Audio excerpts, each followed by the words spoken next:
ಮೋದಿ ಮತ್ತೆ ಪ್ರಧಾನಿ ಆಗಬೇಕು. ವಿಶ್ವದ ನಾಯಕರಾಗಿದ್ದಾರೆ ಮೋದಿ ಮತ್ತೆ ಪ್ರಧಾನಿ ಆಗಬೇಕು. ಬಿಜೆಪಿಗೆ ಹೆಚ್ಚಿನ ಶಕ್ತಿ ತುಂಬಬೇಕು. ಅದಕ್ಕೋಸ್ಕರ ನಾನು ಬಿಜೆಪಿಗೆ ಮರಳಿ ಬರ್ತಾ ಇದ್ದೀನಿ. ಇದು ಜಗದೀಶ್ ಶೆಟ್ಟರ್ ಅವರ ಹೇಳಿಕೆ. ಮೋದಿ ಮತ್ತೆ ಪ್ರಧಾನಿ ಆಗಬೇಕು, ಅದಕ್ಕೋಸ್ಕರ ನಾನು ಸೇರ್ಪಡೆಯಾಗಿದ್ದೀನಿ. ಅವ್ರಿಗೆ ಹೆಚ್ಚಿನ ಬಲ ತುಂಬಬೇಕು, ನಾವು ಇನ್ನಷ್ಟು ಸದೃಢ ಆಗಬೇಕು. ಅವರು ಬಿಜೆಪಿ ಸೇರ್ಪಡೆಯ ಬಳಿಕ ಜಗದೀಶ್ ಶೆಟ್ಟರ್ ಹೇಳಿರುವಂಥ ಮಾತಿದು.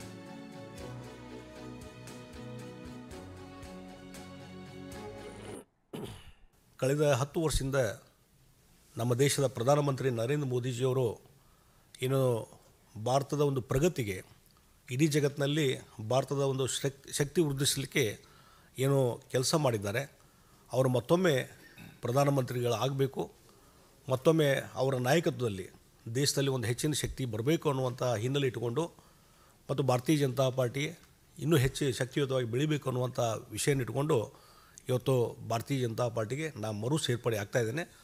ಕಳೆದ 10 ವರ್ಷದಿಂದ ನಮ್ಮ ದೇಶದ ಪ್ರಧಾನಮಂತ್ರಿ ನರೇಂದ್ರ ಮೋದಿಜಿಯವರು ಏನು ಭಾರತದ ಒಂದು ಪ್ರಗತಿಗೆ, ಇಡೀ ಜಗತ್ತಿನಲ್ಲಿ ಭಾರತದ ಒಂದು ಶಕ್ತಿ ವೃದ್ಧಿಸಲಿಕ್ಕೆ ಏನು ಕೆಲಸ ಮಾಡಿದ್ದಾರೆ.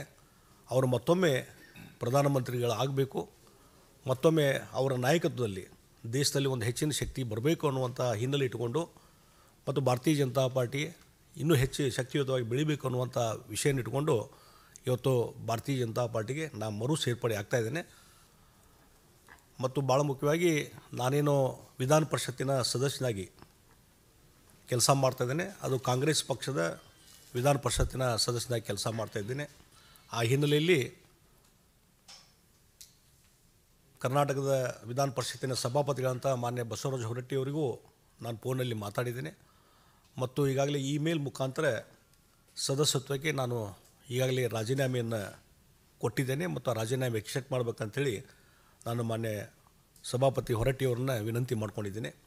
ಅದೇ ರೀತಿ ಕರ್ನಾಟಕದ ರಾಷ್ಟ್ರೀಯ ಕಾಂಗ್ರೆಸ್ ಪಾರ್ಟಿಯ ಅಧ್ಯಕ್ಷರಂಥ DK ಶಿವಕುಮಾರ್ ಅವರಿಗೂ ಸಹಿತ ಕಾಂಗ್ರೆಸ್ ಪಕ್ಷದ ಪ್ರಾಥಮಿಕ ಸದಸ್ಯತ್ವಕ್ಕೆ ರಾಜೀನಾಮೆ ಕೊಟ್ಟಿದ್ದನ್ನು ಇಮೇಲ್ ಮೇಲೆ ಅವ್ರಿಗೆ ಕಳಿಸಿದ್ದೇನೆ.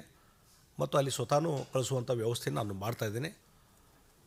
ಮತ್ತು ಭಾಳ ಮುಖ್ಯವಾಗಿ ನಾನೇನು ವಿಧಾನ ಪರಿಷತ್ತಿನ ಸದಸ್ಯನಾಗಿ ಇದು ಜಗದೀಶ್ ಶೆಟ್ಟರ್ ಅವರ ಮಾತು. ಈ ಸಂದರ್ಭದಲ್ಲಿ ಮೋದಿಯವರ ಕೈಯನ್ನು ಬಲಪಡಿಸಬೇಕು, ಅದಕ್ಕೋಸ್ಕರ ನಾವು ಬಂದಿದ್ದೀವಿ, ನಮ್ಮನ್ನು ಕರೆದರೂ ಬನ್ನಿ ಅಂತ ನಾನು ಕೂಡ ಸಕಾರಾತ್ಮಕವಾಗಿ ಸ್ಪಂದನೆ ಕೊಟ್ಟೆ. ಚರ್ಚೆ ಆಯಿತು ಇದಕ್ಕೆ ಸಂಬಂಧಪಟ್ಟಂಗೆ. ಹೀಗಾಗಿ ನಾನು